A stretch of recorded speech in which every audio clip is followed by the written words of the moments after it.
आज के रोज हम लोग अपने इस क्लास में क्या पढ़ने जा रहे हैं? बुद्ध और बुद्धिज्म। बुद्ध और बुद्धिज्म, और ये ऐसा टॉपिक है जो आपकी जिंदगी से जुड़ा हुआ है, समाज से जुड़ा हुआ है। एक ऐसा टॉपिक है जो बहुत ही आसान है, लेकिन हमारे को बहुत जानकारी इसके बारे में नहीं है, और बुद्ध को लेके बहुत बहुत तरह के कंफ्यूजन भी व्याप्त है कि बुद्ध कौन थे, बुद्ध का मार्ग क्या था, बुद्ध ने क्या शिक्षा दी थी। कोई लोग उनको भगवान बना देते हैं, कोई लोग उनको ईश्वर बना देते हैं, और बुद्धिज्म के बारे में बहुत सारे लोगों के भी बहुत अलग अलग विचार हैं। तो आज हम बुद्धिज्म के बारे में पढ़ने की कोशिश करेंगे, बहुत ही आसान शब्दों में।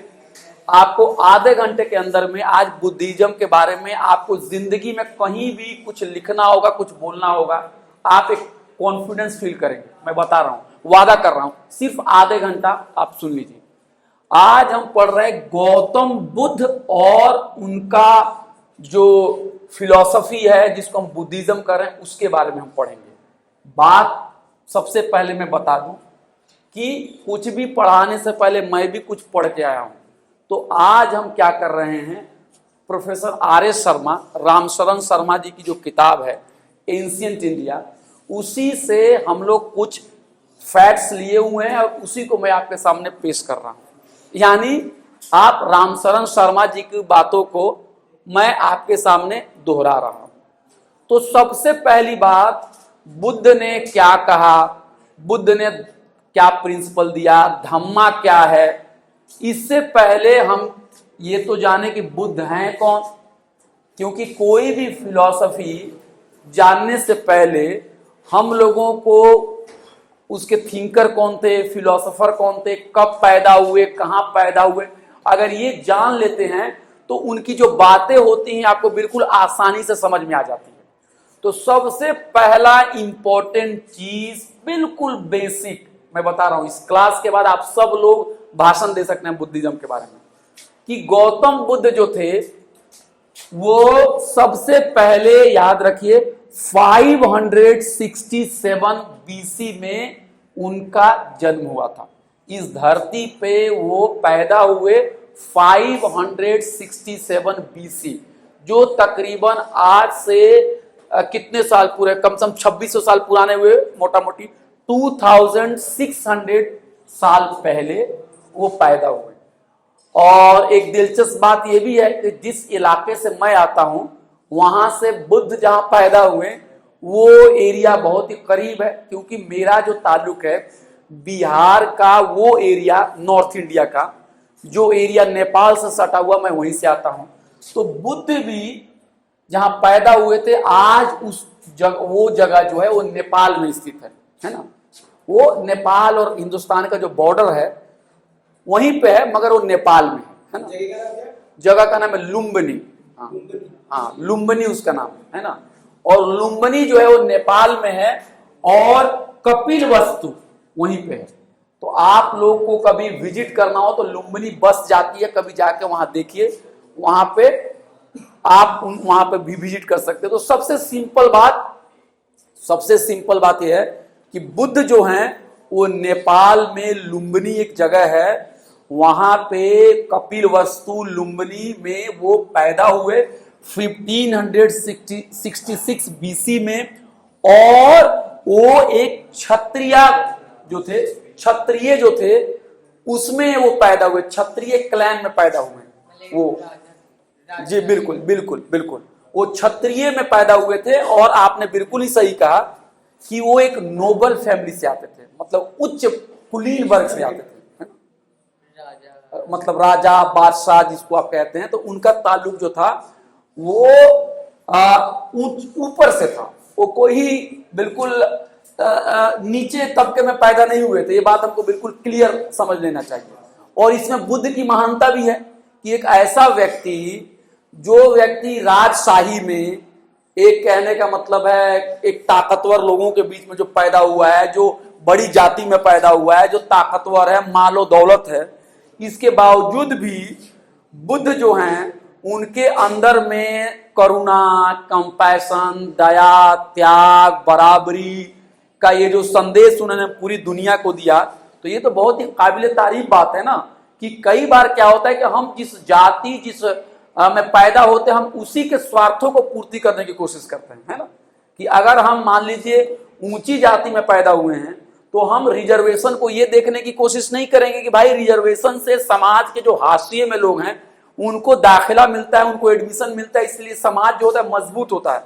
हमको ये लगता है अरे रिजर्वेशन से तो मेरी जाति के लोगों को फायदा नहीं होता है, तो हम इसका विरोध करेंगे। नहीं, एक चीज आप हमेशा याद रखिए, बुद्ध की जिंदगी का यही मकसद है कि आप अगर एक स्कॉलर बन रहे हैं, आप एक रिसर्चर बन रहे हैं, एक आप ऑफिसर बन रहे हैं या पॉलिटिशियन बन रहे हैं, जो भी काम आप जिंदगी में कीजिए, कभी भी आपको अपनी जाति और धर्म में जहां पैदा हुए हैं उसी के स्वार्थ को नहीं समझना चाहिए कि यही स्वार्थ सब कुछ है।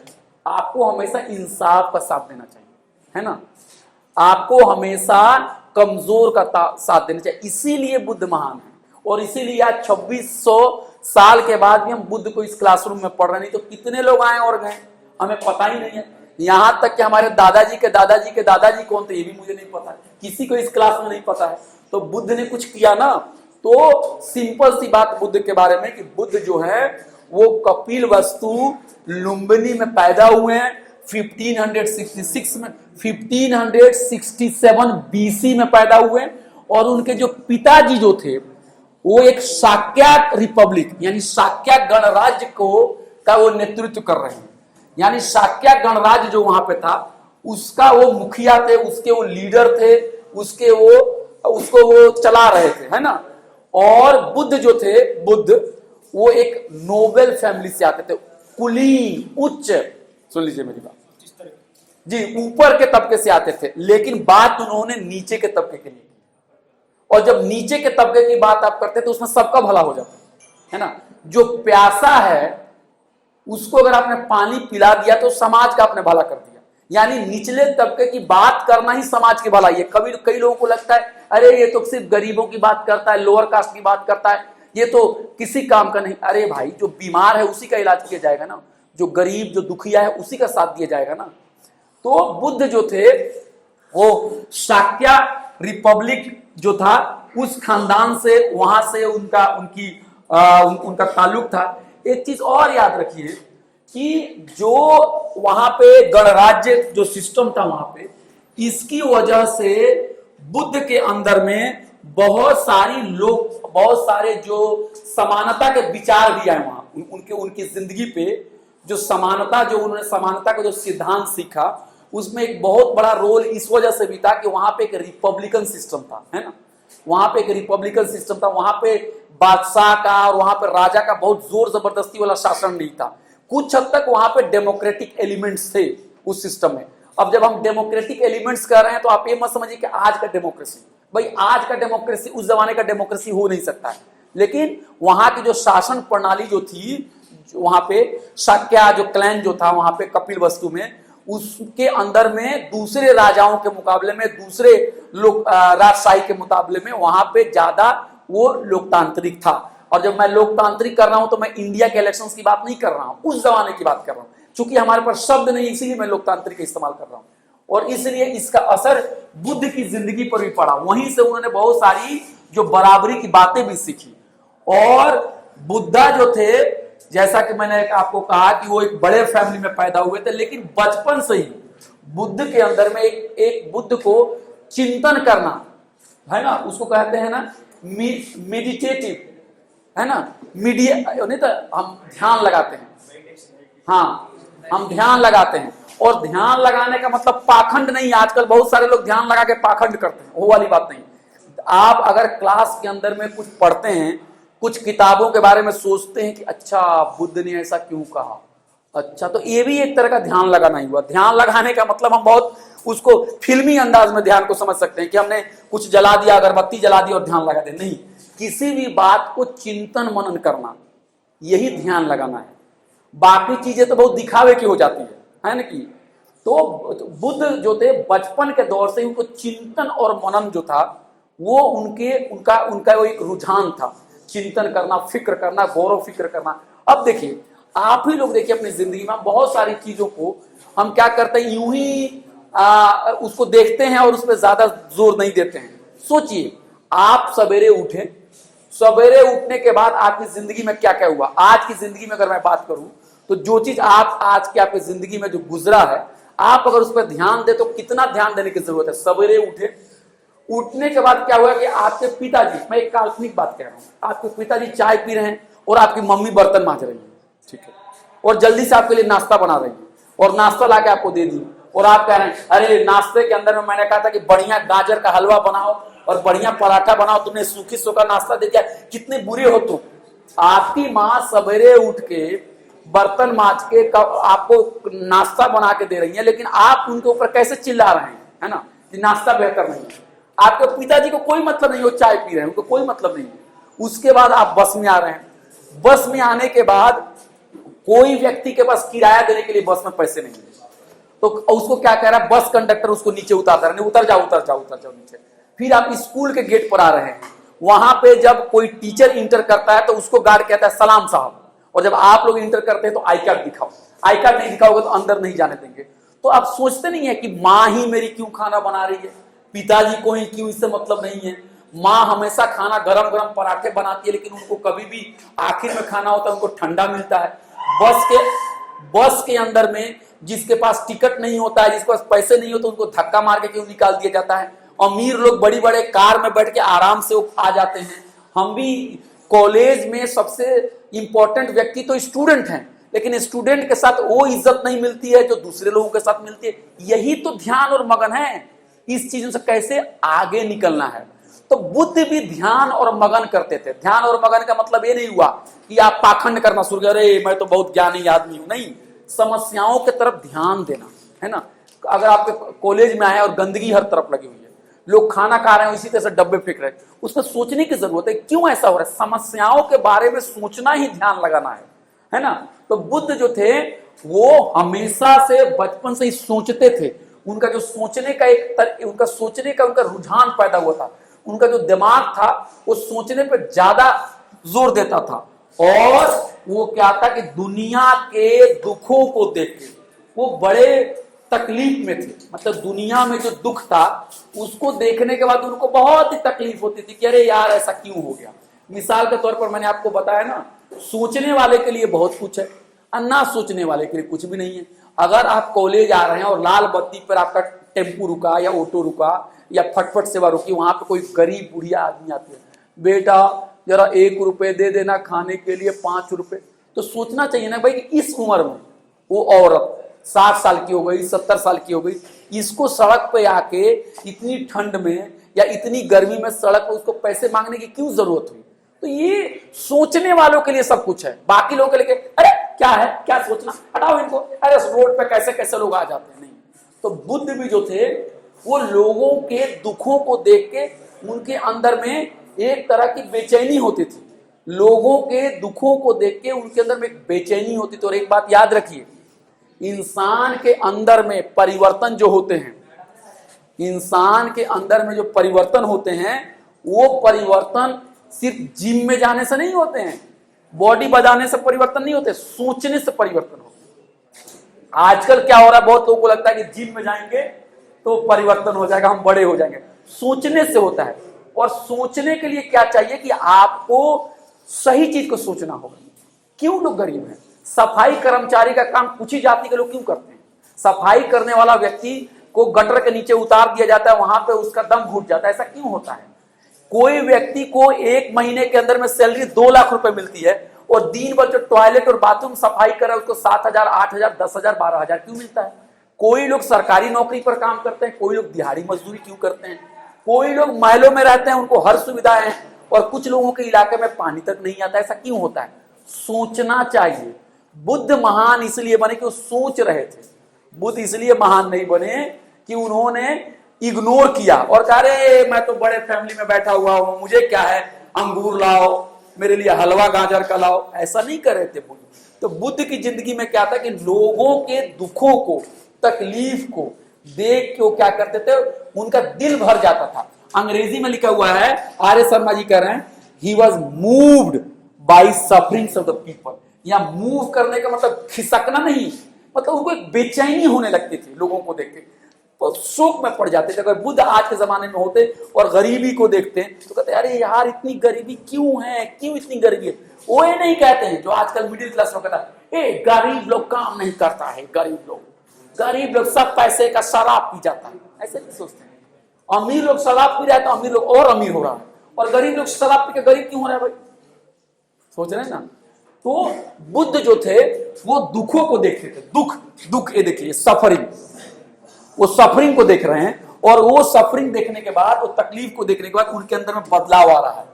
तो उसके बाद उन्होंने घर अपना छोड़ दिया, और घर छोड़ने के बाद वो भटकने लगे। भटकते भटकते वो 7 सालों तक उन्होंने भ्रमण किया, है ना।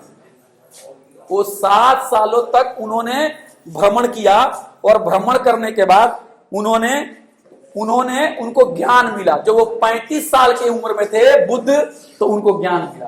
35 साल की उम्र में जब बुद्ध थे तो उनको ज्ञान मिला, और इसीलिए उनको कहा जाता है बुद्ध। कोई पूछ दे कि गौतम बुद्धा को बुद्ध क्यों कहा जाता है, बुद्ध का मतलब है प्रबुद्ध, इनलाइटेंड, जिनको ज्ञान मिल चुका है ना। बुद्ध का मतलब हुआ इनलाइटेंड, जिनको नॉलेज मिल चुका है। और यहां नॉलेज का मतलब ये नहीं है कि डाटा ऑपरेटिंग आपको आ गया, नहीं, एक्सेल सीट आ गया। नॉलेज बुद्धा के मुताबिक है, मैंने पढ़ा है, डॉक्टर भीमराव अंबेडकर ने बुद्ध के बारे में लिखा है, बुद्ध के अंदर में जो सबसे इंपॉर्टेंट चीज है वो है कि नॉलेज डाटा एंट्री के लिए नहीं हम हासिल कर रहे हैं। नॉलेज हम इसलिए हासिल नहीं कर रहे हैं कि किसी को हम पैर से मार जाए, मैं तो पीएचडी हूं, तुमको कुछ नहीं आता है, नहीं। नॉलेज का मतलब है कि समाज की भलाई के लिए वो नॉलेज है। एक मैं आपको कहानी बताना चाहता हूं। एक बादशाह था, बादशाह के दरबार में एक बहुत ही कर्तव्य दिखाने वाला व्यक्ति आया। बादशाह ने कहा कि भाई तुम क्या करते हो। कहा मैं तो बहुत अच्छा खेल दिखा सकता हूं। बादशाह ने कहा क्या खेल तुम दिखाओगे। तो उसने कहा कि मैं सुई को कहीं पे मैं रख सकता हूं, और मैं किसी भी हालत में अगर धागे को फेंकूंगा तो सुई की आंख से वो निकल जाएगा। उसने कहा वाह, तेरा करके दिखाओ। फिर उसने सुई को यहां पर रख दिया, कहीं से आता था, ऐसे धागा को फेंकता था, सुई के अंदर चला जाता था। फिर वो दौड़ के भी आता था, तब भी सुई के अंदर चला जाता था। आंख में पट्टी बांध के भी फेंकता था, तब भी वो सुई के अंदर में चला जाता था। तो राजा तो बड़ा खुश हुआ। राजा ने कहा वाह, कितना तुमने मेहनत किया है, तुमने कितना ज्ञान अर्जित किया है कि तुम आंख बंद कर भी सुई में तुम धागा लगा सकते हो। इनको 100 अशर्फियां दे दी जाए। तो राजा ने क्या किया, 100 अशर्फियां मंगाए, उनको हलवा पूरी खिलाया, और इनको कपड़े अच्छे दिए, उनको मुकुट टुकुट सब कुछ दे दिया, 100 अशर्फियां उनको दे दिया। अब वो कहते राजा आप कितने महान हैं, अब मैं जा रहा हूं, बाय बाय। तो जैसे ही वो निकल रहे हैं उसी वक्त राजा ने कहा कि ये जो बहुत बड़ा मदारी है, ये बहुत बड़ा खेल और कर्तव्य दिखाने वाला है, अपने आप को बहुत जाबाज समझता है, इसको पकड़ के लाओ फिर दोबारा। तो राजा जब उनको पकड़ के लाया तो वो व्यक्ति ने कहा कि अच्छा, तो महाराज क्या मुझे फिर और अशर्फियां मिलेंगी क्या। तो कहा हाँ, तुमको अभी कुछ और मिलेगा, मैं बताता हूं क्या मिलेगा। उसने बुलाया एक मोटे से पहलवान व्यक्ति को और कहा कोड़े ले लो, और कोड़े लेकर इसको 100 कोड़े लगाओ इस व्यक्ति को, समझ लो। तो उस व्यक्ति को फिर 100 कोड़े लगे, चिल्लाने लगा वाह। 100 कोड़े लगने के बाद फिर बोला अरे महाराज, अरे बादशाह, ये कौन सा इंसाफ है कि आपने मुझे 100 अशर्फियां भी दी और उसके साथ साथ आपने 100 कोड़े भी लगाए, ये कौन सा पुरस्कार है, कौन सा इनाम है। तो राजा ने कहा कि तुमको 100 अशर्फियां इसलिए मिली कि तुमने वाकई में बहुत मेहनत की है, क्योंकि सुई में धागा लगाना, दौड़ के लगा देना, घोड़े पे बैठ के लगा देना, आंख बंद कर लगा देना, इसके लिए बहुत ध्यान मगन, एक्सरसाइज, अभ्यास, सबक लेने की जरूरत है। लेकिन 100 कोड़े मैंने तुमको इसलिए लगाया कि तुमने अपनी जिंदगी का ये सब जो किया, अगर यही काम तुम किसी दूसरा अच्छा काम करने के लिए किए होते तो समाज का कितना भला हुआ, है ना। जितनी एनर्जी तुमने नॉलेज को पैदा इस तरह की चीजों को सीखने में लगाई, अगर कोई और काम करते, आम का पेड़ लगा दिया होता, या खेती किए होते, या किसी गरीब और दुखिया की तुमने मदद की होती, कुछ किया होता तो लोगों की भलाई होती। तो इसका क्या मतलब हुआ? नॉलेज हम इसलिए हासिल नहीं करेंगे कि हमको किसी के ऊपर शासन करना है। हम नॉलेज हासिल करेंगे कि हम लोगों की भलाई करना चाहते हैं, है ना। हम डॉक्टर इसलिए नहीं बनेंगे कि हमको डॉक्टर बनने के बाद लोगों से फीस लेनी है। हम डॉक्टर इसलिए बनना चाहते हैं कि लोगों का इलाज करना है। ठीक है, उनको एक सैलरी मिलेगी, उनकी कोई मामूली फीस होगी, क्योंकि उनको भी जीना है। ये बात समझ में आ सकती है। लेकिन आप दवा इसलिए लिख रहे हैं कि आपको कमीशन मिले, आप टेस्ट इसलिए किसी मरीज को भेज रहे हैं कि उससे कमीशन मिले, ये तो डॉक्टरी नहीं है। तो बुद्ध के अंदर में भी ना नॉलेज को प्राप्त करना है। बुद्ध वही है जिसको नॉलेज मिल जाए, लेकिन नॉलेज ये मामूली नॉलेज नहीं है, ये डिग्री वाली नॉलेज नहीं है, ये परसेंटेज वाली नौकरी नहीं है, नॉलेज नहीं है। ये कोई एग्जाम को क्रैक करने वाला नॉलेज नहीं है। ये छोटे मोटे जॉब लेने के बाद अपने आप को इतराने वाला नॉलेज नहीं है। ये प्रबुद्ध है, प्रबुद्ध है। जब आप एक मर्द हैं लेकिन किसी महिला के खिलाफ नाइंसाफी होती है तो आप खड़े हो जाते हैं कि नहीं, ये महिला के साथ नाइंसाफी नहीं होनी चाहिए, मैं इनके साथ खड़ा हूं। इसको कहा जाता है कि आप प्रबुद्ध हैं। जब आप ऊंची जाति में भी पैदा होते हैं लेकिन किसी निचली जाति में किसी व्यक्ति के साथ भेदभाव होता है तो आप कहते हैं कि इस गांव में मैं ये सब बर्दाश्त नहीं होने दूंगा।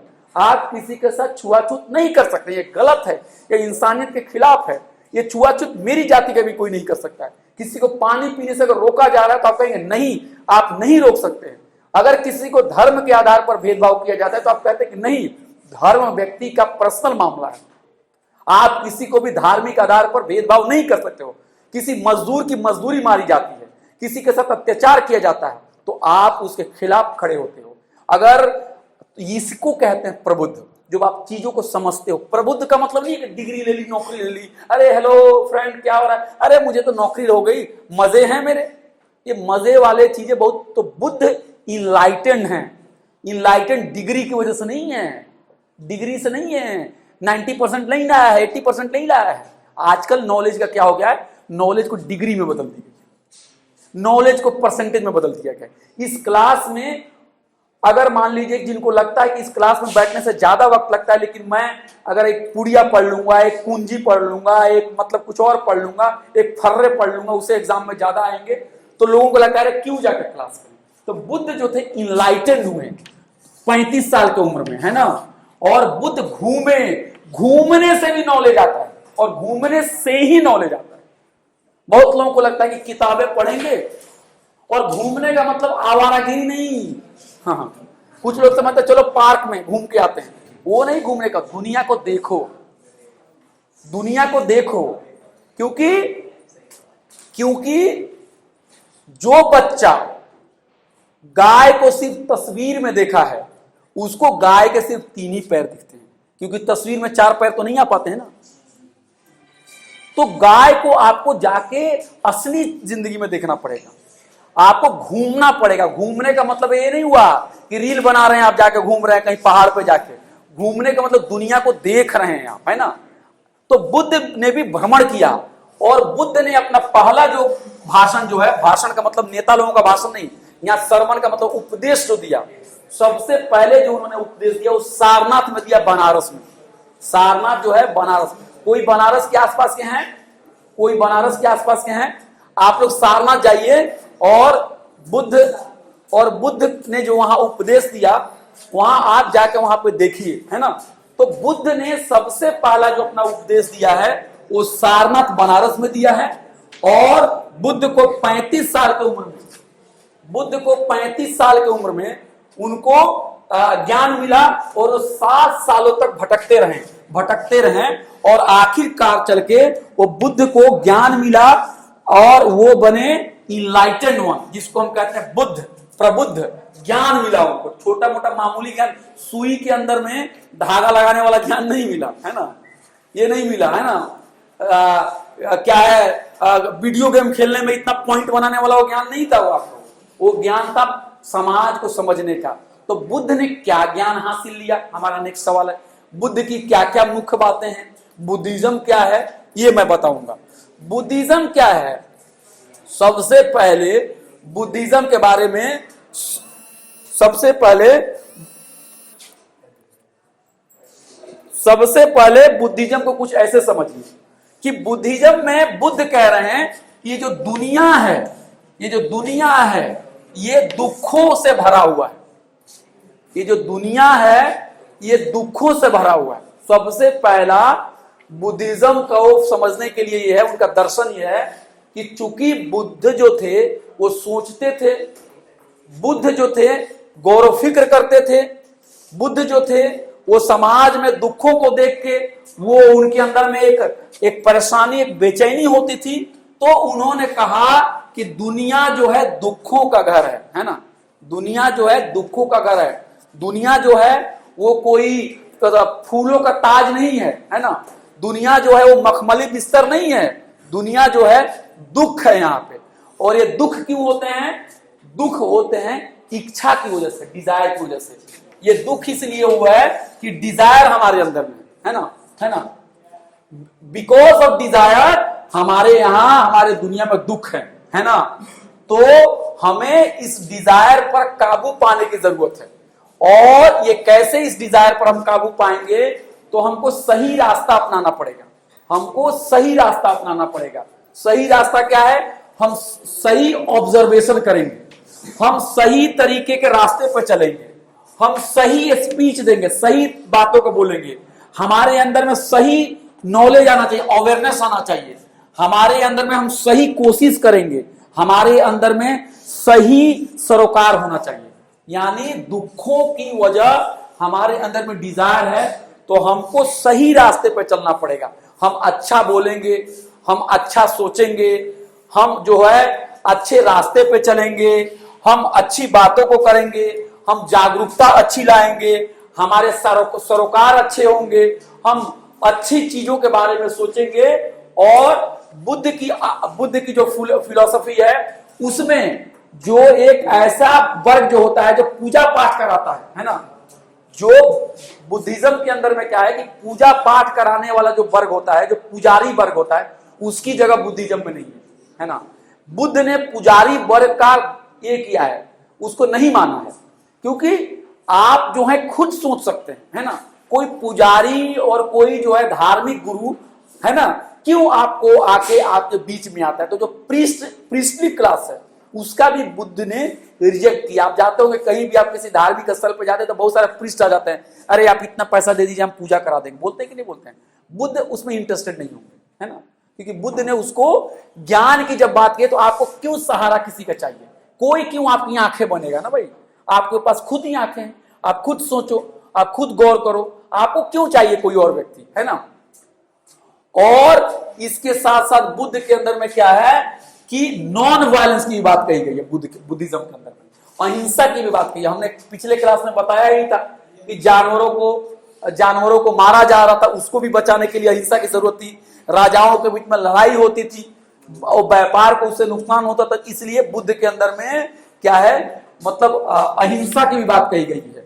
और बुद्ध के अंदर में जो प्रॉपर्टी है, निजी संपत्ति है, उसकी भी आलोचना की गई है। मैंने आपको बताया ही कि बुद्ध ने क्या किया कि बुद्ध के जमाने में बहुत लोगों की दौलत माल बढ़ गया।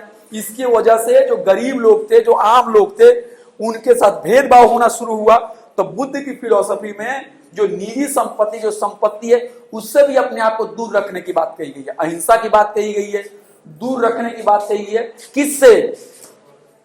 संपत्ति से, पैसे से, मालो दौलत। अब मालो दौलत को दूर रखने का यह मतलब नहीं है कि हम 100 रुपए के जाकर कोई चीज नहीं खा सकते हैं या हम शर्ट नहीं खरीद सकते हैं। मालो दौलत जमा करने का मतलब नहीं था भूख और पैसा और पैसा और पैसा और जमीन और मकान, इससे वो मना कर रहे हैं। आपकी जरूरत से मना नहीं कर रहे हैं। नहीं समझ रहे? बहुत लोग उसको गलत समझ लेते हैं कि बुद्ध कह रहे हैं हम तो कुछ खाएंगे ही नहीं। वो नहीं कर रहे हैं। आप अपनी जरूरत को, चीजों को पूरा करेंगे, लेकिन जमाखोरी में नहीं जाएंगे आप उसको। क्योंकि जमाखोरी करने का एक सबसे बड़ा प्रॉब्लम क्या होता है कि अगर मान लीजिए कि 100 किलो अनाज है और एक व्यक्ति को मान लीजिए एक दिन में 1 किलो अनाज चाहिए खाने के लिए, और एक ही व्यक्ति 50 किलो अनाज को अपने गोदाम में ताला बंद कर दे, इसका मतलब 50 लोग भूखे हैं। तो पैसा, दौलत, अनाज, ये हमेशा सर्कुलेशन में रहना चाहिए। किसी भी व्यक्ति को उस पर सांप की तरह नहीं बैठ जाना चाहिए। उसके ऊपर नहीं होता है वो कि आपने पैसे के ऊपर सांप की तरह बैठ के, कोई मिलेगा ही नहीं। बच्चा मर रहा है भूख से और दूध को जो है वो बहाया जा रहा है। जैसे कोविड पैंडेमिक में हुआ था। बिल्कुल, जो भी पैंडेमिक में जो हुआ था। और बुद्ध जो है उन्होंने बराबरी की बात की है। किसकी बात की है? बराबरी का सिद्धांत बुद्ध के अंदर में बहुत इंपॉर्टेंट है, बराबरी। और बाबा साहब अम्बेडकर को आप पढ़ेंगे तो बाबा साहब अम्बेडकर ने भी समता, स्वतंत्रता और बंधुत्व की बात की है, लिबर्टी, इक्वालिटी और फ्रेटर्निटी की बात की है। और बाबा साहब अम्बेडकर ने कहा कि जो उनका सिद्धांत है इक्वालिटी का, वो बुद्ध से ले रहे हैं। उन्होंने कहा कि ये सब मैं बुद्ध से ले रहा हूं। और हमारे संविधान में भी बराबरी के सिद्धांत है कि सारे लोग बराबर है। राज्य जो होगा किसी को धर्म, किसी को जाति, किसी को लिंग के आधार पर भेदभाव नहीं कर सकता है। एक जमाने में विभिन्न जातियों के लोग एक साथ बैठ के खा नहीं सकते थे, पढ़ नहीं सकते थे, सफर नहीं कर सकते थे। लेकिन आज आजादी के बाद से ठीक है, बहुत जगह भेदभाव हो रहा है, लेकिन बहुत जगह बदलाव भी हो रहा है कि कोई भी व्यक्ति रेलवे के पास जाकर टिकट खरीद सकता है और एक सीट पर बैठ सकता है। कोई ये नहीं कह सकता कि भाई तुम इस सीट पे मत बैठो। तो जो इक्वालिटी का जो कंसेप्ट है, जो बराबरी का कंसेप्ट है, ये भी बुद्ध के अंदर में ये बराबरी का भी कंसेप्ट है। और बराबरी पर उन्होंने बहुत जोर दिया है। और बुद्ध जो थे ना वो प्रैक्टिकल व्यक्ति थे, प्रैक्टिकल रिफॉर्मर थे। अब आप कहेंगे प्रैक्टिकल का बहुत ही अलग अलग मतलब होता है। प्रैक्टिकल का मतलब ये नहीं हुआ, एक प्रैक्टिकल का मतलब ये होता है कि मान लीजिए कि आपके सामने कुछ गलत चीजें हो रही है, लेकिन आपको लगता है कि इस गलत चीजों के खिलाफ बोलेंगे तो हो सकता है कि आपका भी नुकसान हो जाए, इसलिए आप चुप हो जाते हैं। लोग कहते हैं अरे यार ये ज्यादा आवाज मत दो, प्रैक्टिकल इसी में कि तुम चुप हो जाओ। ये प्रैक्टिकल नहीं हुआ, ये तो हुआ कि समझौता करना। बुद्ध के अंदर में जो प्रैक्टिकल चीजें हैं वो ये है कि उस जमाने के जो बड़े बड़े विद्वान थे, उस जमाने के जो मान लीजिए धार्मिक गुरु थे, वो ये सोचते आत्मा क्या है, सोल क्या है, ये क्या है, भगवान क्या है, ईश्वर क्या है, इसी पे ज्यादा अपना टाइम लगाते थे, है ना। लेकिन बुद्ध ने आके क्या कि नहीं भाई इसके बारे में टाइम मत लगाओ, है ना। बुद्ध ने कहा कि जो दुनियावी समस्याएं हैं उसके बारे में सोचो, है ना। आत्मा क्या है, ये खुदाई क्या है, ये सब के बारे में मत सोचो। इसलिए बुद्धिज्म के अंदर में जो गॉड है उसका डिनायल है। बुद्धिज्म के अंदर में बहुत लोग ये नहीं समझते हैं, बुद्धिज्म के अंदर में ईश्वर का डिनायल है, मतलब उसके बारे में उसको एक्सेप्ट नहीं किया गया है उसके अंदर में, है ना। एक तरह से आप कह सकते हैं, मैंने कहने का मतलब कि बुद्ध, इसके बारे में बहुत सारी फिलॉसफी है। क्या बुद्ध ने उसको खुदा को बिल्कुल इनकार किया पूरी तरह से, या बुद्ध ने कहा कि चलो इससे बात ही मत करो, टाइम नहीं है अभी हमारे पास, क्या है ये थोड़ा और गहराई से देखना पड़ेगा। लेकिन इतना जरूर है कि उसमें क्या है, बुद्धिज्म के अंदर में जो भगवान का जो है ना, जिस तरह से दूसरे धर्मों के साथ है, वो सेंटर में गॉड नहीं है। और डॉक्टर भीमराव अंबेडकर ने जब ये कहा कि दलित समाज के लोगों को बुद्ध धर्म अपना लेना चाहिए, या तो उनसे पूछा गया, उन्होंने अपनी लेखनी में बताया क्यों अपना लेना चाहिए, तो उन्होंने कहा कि दलित समाज के लोग जिस धर्म में पैदा हुए हैं वहां उनको बराबरी नहीं मिल पा रही है, उनको आगे बढ़ने का मौका नहीं दिया जा रहा है, उनको फलने फूलने का मौका नहीं दिया जा रहा है, इसलिए एक धर्म की जरूरत है। और उन्होंने बुद्ध धर्म को इसलिए अपनाया क्योंकि बुद्ध धर्म के अंदर में उस तरह से रिचुअल्स, पूजा पाठ, इस तरह से भगवान ईश्वर को प्रमुखता नहीं दी गई है। वो अंबेडकर के मुताबिक बुद्ध धर्म की सबसे बड़ी क्वालिटी है वो है बंधुत्व, कि हम सब बराबर हैं, हम सब एक भाई और बहन की तरह है, हम सब मानव हैं, हम सब इंसान हैं, हमारे बीच में एक दोस्ती है, हमारे बीच में एक दर्द का रिश्ता है। तो जो बंधुत्व का जो कॉन्सेप्ट है वो बहुत ही इंपॉर्टेंट है। इसीलिए बाबा साहब भीमराव अंबेडकर ने क्या किया, बुद्धिज्म की बात की, क्योंकि उसके अंदर में पूजा पाठ रिचुअल्स की बात नहीं है, उसके अंदर में इंसानियत की बात है। और वो कहते हैं कि इंसान को एक धर्म की जरूरत होती है, क्योंकि कोई व्यक्ति अकेले नहीं रह सकता, है ना, उसको एक समुदाय की जरूरत होती है। तो वो कह रहे हैं कि हमें ऐसे धर्म की तरफ जाना है जहां पे मानव जो हो वो केंद्र में हो, जहां पे दुनियावी मसाइल केंद्र में हो, ना कि पूजा पाठ रिचुअल्स माया आत्मा में ही हम अपना टाइम को वेस्ट करें। तो बुद्ध के भी अंदर में है कि प्रैक्टिकल रिफॉर्मर थे, प्रैक्टिकल थे, प्रैक्टिकल। यहां प्रैक्टिकल का मतलब समझौतावादी नहीं, प्रैक्टिकल का मतलब समझौतावादी नहीं, प्रैक्टिकल का मतलब हुआ कि जो दुनियावी समस्याओं के ऊपर ध्यान देना, है ना, और उन्होंने बुद्ध ने दुनिया का जो प्रॉब्लम है, वर्ल्डली प्रॉब्लम, उसको उन्होंने ज्यादा फोकस किया है, और जो आत्मा और जो सोल है उसके ऊपर उनका फोकस नहीं है। एक तरह का डिनायल है आत्मा का और सोल का उनके अंदर में। वो आत्मा क्या है, सोल क्या है, उसके ऊपर उसका डिनायल है, उसका तरह रिजेक्शन है। और जो दुनियावी प्रॉब्लम है उसके बारे में बुद्ध जो है उसके ऊपर ज्यादा फोकस दे रहे हैं। तो बुद्ध की फिलॉसफी में क्या है, बराबरी। बुद्ध के फिलॉसफी में क्या है, बराबरी। बुद्ध के फिलॉसफी में क्या है, मिडिल पाथ, बीच का रास्ता। बुद्ध की फिलॉसफी में क्या है, अहिंसा। बुद्ध के फिलॉसफी में क्या है, सही बात सोचना, सही बात बोलना, सही कोशिश करना, सही जागरूकता लाना, सही सरोकार रखना, यानी सही रास्ते पर चलना, राइट पाथ पे चलना, है ना, गलत पाथ पे नहीं चलना। और बुद्ध के अंदर में इंटॉक्सिकेशन से भी बचने की बात है। इंटॉक्सिकेशन का, मादक पदार्थ का, है ना, ऐसा कुछ नशा कर लिया, कुछ ऐसे चीजें में डूब गए कि दुनिया से कोई मतलब ही नहीं है। नहीं होता है मदमस्ती में, बदमस्ती में खो जाना। एक होता है मस्ती, और इसमें लगा दिया बदमस्ती, बुरे मस्ती में खो जाना, है ना, उसका भी उन्होंने मना किया। फिर बुद्ध ने कहा है कि जो हमारे जो शारीरिक संबंध जो होते हैं, इस तरह के अंदर में जो अनाचार जो होता है, जो गलत शारीरिक संबंध होते हैं, हम उस मामले में कदाचार क्या बोलते हैं, उसमें हम सही रास्ते का इस्तेमाल नहीं करते हैं, उसको भी हमको उससे दूर रहना, यानी हमको बैड सेक्सुअल कंडक्ट से भी दूर रखना है, हमको एडल्ट्री से भी दूर रहना है। यानी जो शारीरिक संबंध जो हैं इसके अंदर में भी अगर जो बुराइयां हैं, इससे भी हमको दूर रखने की जरूरत है। और बुद्धिज्म के अंदर में जो एक धार्मिक गुरु का जो होल्ड होता है वो नहीं है। दूसरे धर्मों में धार्मिक गुरु का होल्ड है। और बुद्ध ने कहा है कि ज्यादा चीजों को, जो भी एक्सेस है उससे दूर रहो। एक्सेस का मतलब होता है कि टू मच कोई चीज मत करो। टू मच ना तुम लग्जरी में डूबो, लग्जरी का मतलब सुना भोग विलास में, टू मच भोग विलास में मत डूबो। और टू मच ये भी मत करो, त्याग टाइप का नहीं होता है, बिल्कुल हम कुछ भी नहीं करते हैं, क्या बाबा आप क्या करते हैं, हम तो कुछ भी नहीं करते हैं, आप क्या बोलते हैं, उसको टू मच नहीं करना चाहिए, मतलब टू मच संयम भी नहीं करना चाहिए, और टू मच भोग विलास में भी नहीं डूबना चाहिए, है ना। एक लाइफ को मिडिल पाथ होना चाहिए, एक लाइफ को प्रैक्टिकल बनाना चाहिए।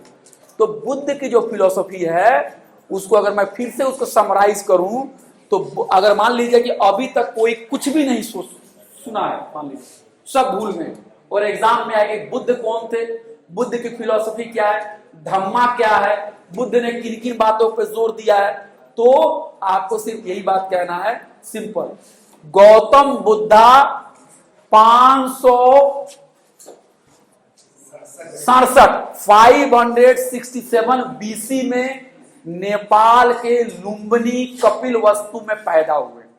वो एक क्षत्रिय, शाक्या क्षत्रिय फैमिली में पैदा हुए। उनकी जो फैमिली थी एक नोबल यानी कुलीन वर्ग से थी, और उनके पिताजी शाक्या गणराज्य को उसके वो नेतृत्व करते थे। बुद्ध बचपन के दिनों से ही उनको सोचने, समझने, चिंतन मनन करते थे वो। और बुद्ध जो तो दुनियावी जो प्रॉब्लम्स थे उसको देख के वो बहुत ज्यादा परेशान रहते थे। बाद में बुद्ध घर को त्याग करके भ्रमण किया। 7 सालों तक उन्होंने भ्रमण करने के बाद 35 साल की उम्र में उनको ज्ञान प्राप्त हुआ, और सबसे पहले बुद्ध ने सारनाथ बनारस में अपना पहला उपदेश दिया। बुद्ध धर्म, बुद्धिज्म, धम्मा, बुद्ध की जो टीचिंग्स है वो बहुत ही आसान है। हम इनको ऐसे वर्णन उसका कर सकते हैं। पहली बात यह है कि बुद्ध ने कहा है कि हमें ये बात हमेशा याद रखनी चाहिए कि जो दुख हैं वो दुनिया में हर तरफ दुख पाए जाते हैं। दुनिया दुखों से भरी हुई है। जिस तरह से तालाब पानी से भरा होता है उसी तरह से दुनिया दुखों से भरा होता है। दुख क्यों होता है? क्योंकि हमारे अंदर में इच्छाएं हैं। हमारे अंदर में इच्छाएं कभी खत्म नहीं होती है, तो हमें इच्छा पे काबू पाना पड़ेगा। हम कैसे इस इच्छा पे काबू पाएंगे? तो हमको सही रास्ता अपनाना पड़ेगा, हमको सही बात सोचनी पड़ेगी, हमको सही चीजों को करना होगा, हमारे सही सरोकार रहेंगे, हमारे अंदर में सही जागरण पैदा करना पड़ेगा, हम सही रास्ते पे चलेंगे। बुद्ध ने यह भी कहा है कि हम आत्मा परमात्मा इन सब चीजों में हम अपना वक्त जाया ना करें। और बुद्ध ने अपना सारा एनर्जी जो है, अपनी सारी ऊर्जा जो है, वो दुनिया के समस्या के बारे में उन्होंने अपनी उसको सोचने और समझने में लगाया। इसलिए बुद्ध को कहा जाता है कि वो प्रैक्टिकल रिफॉर्मर थे। प्रैक्टिकल रिफॉर्मर का मतलब समझौतावादी नहीं, बल्कि जो हकीकत है, जो समस्याएं हैं, जो कंक्रीट समस्याएं हैं, उसके बारे में वो सोच रहे हैं। वो आत्मा परमात्मा के बारे में नहीं जा रहे हैं। इसलिए जो बुद्ध की जो चिंतन है, उसमें माया, उसमें आत्मा, उसमें परमात्मा, इसके केंद्र में नहीं रखा गया। केंद्र में क्या रखा गया है? लोगों की समस्या, समाज की समस्या, दुनिया की समस्या, मानव। और बुद्ध कह रहे हैं कि सही रास्ते पे चलो, और बुद्ध कह रहे हैं कि हमें मिडिल पाथ अपनाने की जरूरत है, हमको बीच का रास्ता अपनाने की जरूरत है। टू मच हमको बहुत भोग विलास में नहीं भी डूबना है, और टू मच हमको अपनी जिंदगी को बहुत कठोर भी नहीं बनाने का। अरे बिल्कुल हम तो बिल्कुल परहेजगार हैं, बहुत परहेजगार हैं, बहुत, ये भी नहीं, टू मच नहीं होना चाहिए, है ना। हमको बीच का रास्ता अपनाना चाहिए। बुद्ध ने अहिंसा की बात की है। बुद्ध ने कहा है कि प्रॉपर्टी जो है, प्रॉपर्टी को जमा करना ठीक नहीं है, प्रॉपर्टी से दूर होने की बात कही है ना। और प्रॉपर्टी से दूर होने का मतलब ही नहीं कि आप कुछ खाएंगे ही नहीं, मैंने कहने के बाद दौलत को जमा नहीं करना, जमाखोरी नहीं करना, लालच नहीं करना है, हमको ग्रीड में नहीं जाना है, हमको इच्छाओं के समंदर में नहीं डूबते जाना है ना। अगर आपको एक शर्ट चाहिए पहनने के लिए तो ठीक है, आपको अगर कपड़ा चाहिए पहनने के लिए तो ठीक है, आपको टेबल चाहिए बैठने के लिए तो ठीक है, लेकिन हमें हमारे घर में दुनिया का सबसे बेहतरीन सोफा हो, हमारे घर में गाय और बकरी भी सोफा पर बैठे, ये हमारे घर में सोना ही सोना हो, है ना। हमारे घर के चौखट किवाड़ी और हमारे दरवाजे और पंखे भी सोने के बने। ये सब कहते हैं कि दौलत का जमाखोरी, तूने दौलत की जमाखोरी से भी मना किया। और उन्होंने कहा कि हमारा कंडक्ट बहुत ही बेहतर होना चाहिए। हमको क्या करना है? हमको एक्सेस हर चीजों को अवॉइड करना है। टू मच ऑस्टेरिटी भी नहीं होना चाहिए और टू मच लग्जरी भी नहीं होना चाहिए। और बुद्ध ने नॉन वायलेंस की बात की है, बुद्ध ने प्रॉपर्टी से दूर जाने की बात की है। बुद्ध ने कहा कि बहुत ज्यादा हमको बदमस्ती में भी नहीं पड़ना है, इंटॉक्सिकेशन से भी दूर रहना है। तो इस तरह से आप देखेंगे कि बुद्ध की जो फिलॉसफी है वो पूरी दुनिया में बुद्धिज्म फैला, पूरी दुनिया में बुद्ध को मानने वाले हुए।